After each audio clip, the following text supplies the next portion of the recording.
The winter of 1475 was unlike any other in Eastern Europe. The forests of Moldavia stood silent, shrouded in fog, as if the land itself was holding its breath. From the south, the most formidable power in the known world was on the march. The army of the Ottoman Empire, commanded in the name of Sultan Mehmed II. This was the Sultan who had done the impossible. He had brought down the mighty walls of Constantinople in 1453, ending 1,000 years of Byzantine rule and earning the title Mehmed the Conqueror. His armies had carved through Serbia, Bosnia, and much of Wallachia, making the Danube frontier a border of fire. To Europe, Mehmed was the living nightmare of Christendom, a force that kings could not contain and popes could not halt. But even the conqueror was not immune to shadows. Just 2 years earlier, after his resounding victory at Outnumbered over Uzenhausen, Mehmed suffered a devastating personal loss. His most promising son, Kezade Mustafa, fell ill and died unexpectedly, leaving the Sultan grieving and paranoid. His rage turned inward against his own ministers. Mehmed Pasha, the Grand Vizier who had served faithfully for decades, was accused of negligence, stripped of titles, and executed. Court politics in Constantinople became as dangerous as the battlefield, with rivals like Gedik Ahmed Pasha rising at the expense of the old guard.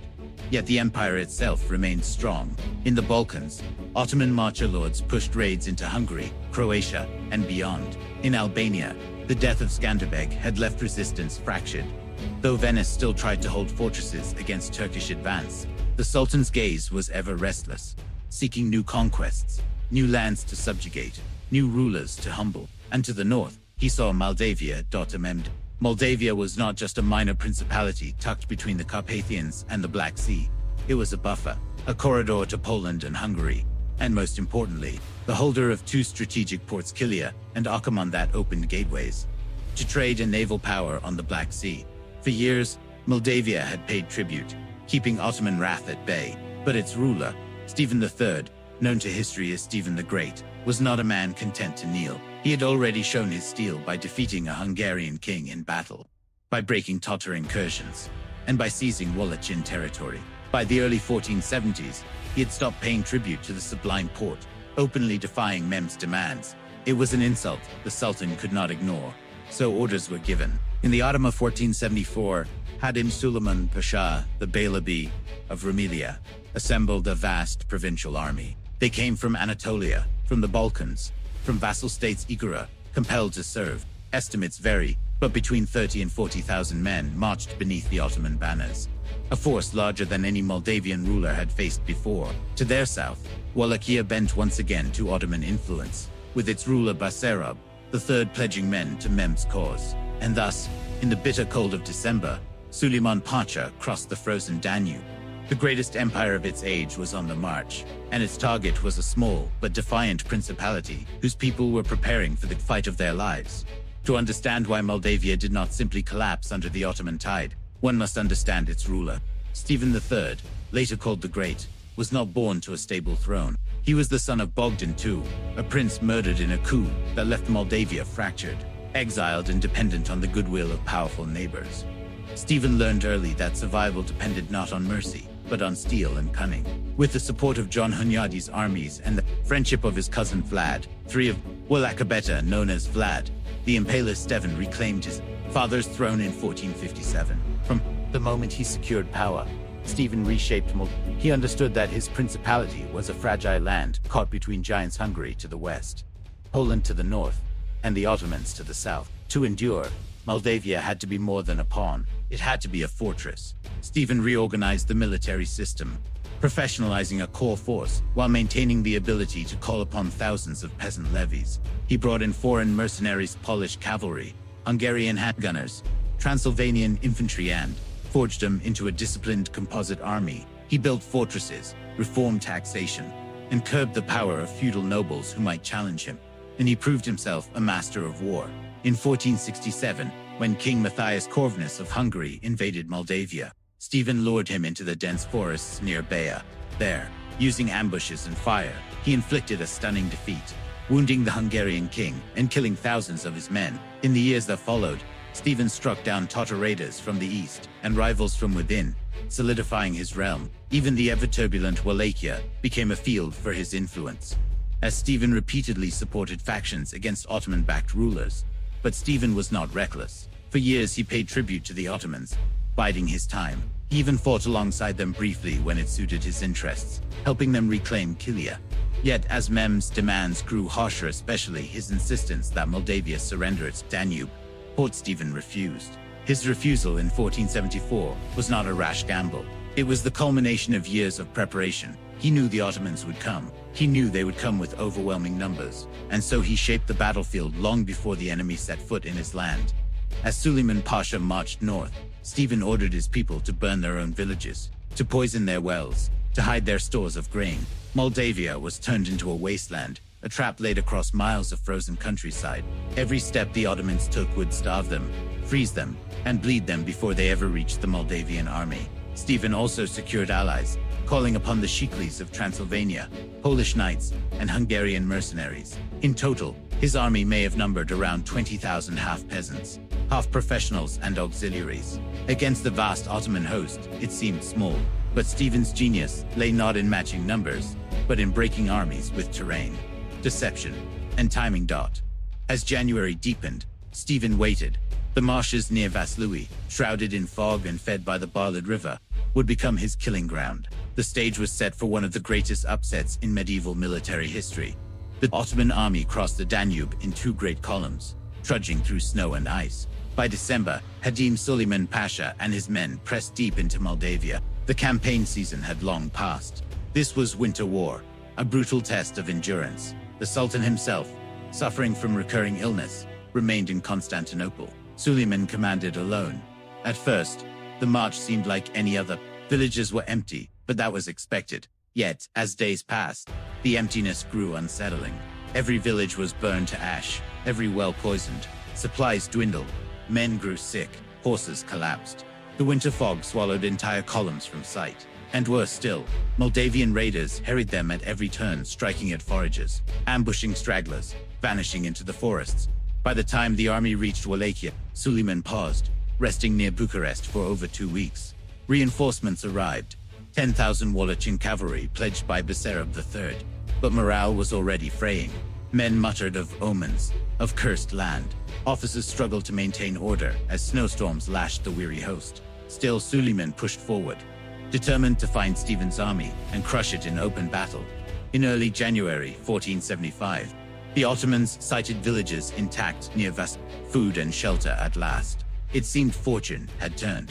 But this was no gift of providence. It was bait. The valley of the Barlad was a trap waiting to be sprung. The only way forward was across a narrow wooden bridge, spanning the icy waters of the river. Beyond lay marshes, thick with fog, with visibility no more than a few paces. The Ottomans began to cross. Then came the sound, deep, rhythmic, unrelenting, the pounding of Moldavian war drums echoing through the mist. To Suleiman, it sounded like an entire army ahead. Believing Stephen waited in strength on the far side, he rushed his men across. Azab's Janissaries Sipahisal pressed forward into the swampy ground, but as the formation spread into the valley, arrows whistled down, screams echoed, horses reared and threw their riders. The fog itself seemed alive with death. Ahead, hidden behind earthworks and trenches, the Moldavian corps stood ready. Infantry, artillery, and foreign auxiliaries. Cannons roared, handgunners fired, arrows darkened the air. The Ottoman vanguard smashed into Stephen's line, and a brutal melee began. Meanwhile, Suleiman, still at the rear, forced more men onto the collapsing bridge. Under the weight of horses and cannon fire, the structure splintered and gave way, sending hundreds plunging into the freezing river. Chaos erupted. Still, the Pacha urged his Sipahis forward, breaking part of the Moldavian left. For a moment, victory seemed within reach, but the fog hid more than trenches had hid Stephen's true plan. The melee raged in the marshland. Janissaries pushed forward with grim discipline, while Ottoman cavalry tried to exploit weak points in the Moldavian line. But Stephen had been waiting for this moment. He had lured the Ottomans deep into the valley, into a battlefield of his choosing. Now he would strike. From the forests to the left of the Ottoman line came a new sound, the sudden roll of drums, the blast of horns. A fresh Moldavian force surged from the trees, arrows and cannon fire cutting into the flank. Ottoman officers panicked, believing they were surrounded. Suleiman tried desperately to form a secondary line, barking orders into the fog, but confusion reigned. Men could not see their commanders. Horses bolted in terror. and the marsh swallowed formations whole. And then, the hammer fell. Hidden until now, Stephen's Bojar cavalry thundered down from a forested hill, crashing into the right and rear of the Ottoman host. These were Moldavia's heavy lancers, armored nobles with the weight of their nation behind them. They tore into the exhausted enemy like wolves into sheep. The illusion of encirclement became reality in the minds of the Ottomans. Though still outnumbering their foes, they believed themselves trapped on all sides. Panic spread, units began to break. What had been battle turned to slaughter. The wooden bridge was gone, the river icy and impassable. The Wallachians, disillusioned and distrustful, refused to advance further, their prince Basarab withdrawing his support entirely. Suleiman's army collapsed.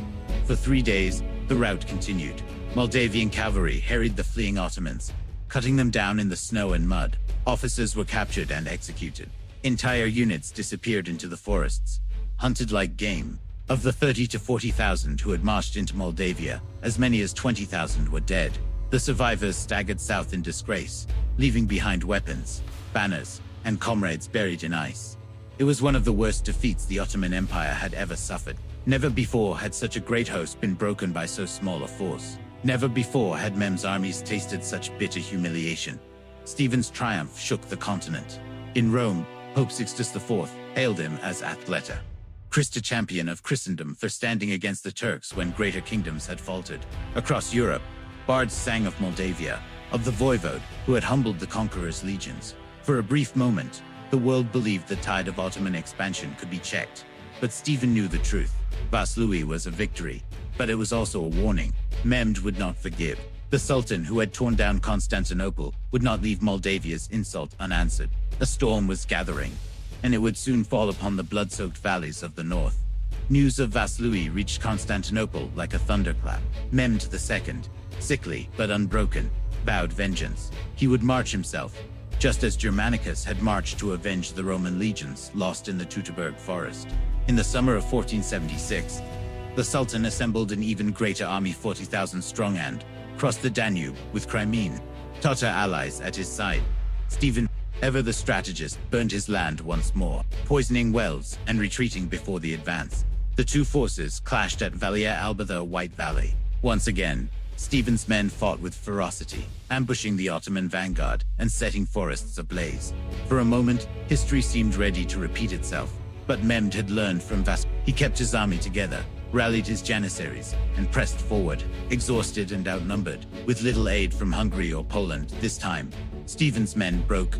Valia Alba was a bloody defeat, though not a decisive one. Mehmed could not capture Moldavia's key fortresses, nor could he break Stephen's will. Disease and attrition forced the Sultan to withdraw, ravaging the countryside, but leaving Moldavia unbowed. The war left scars. Wallachia once again descended into chaos, its throne contested by Ottoman-backed rulers and Hungarian-supported pretenders.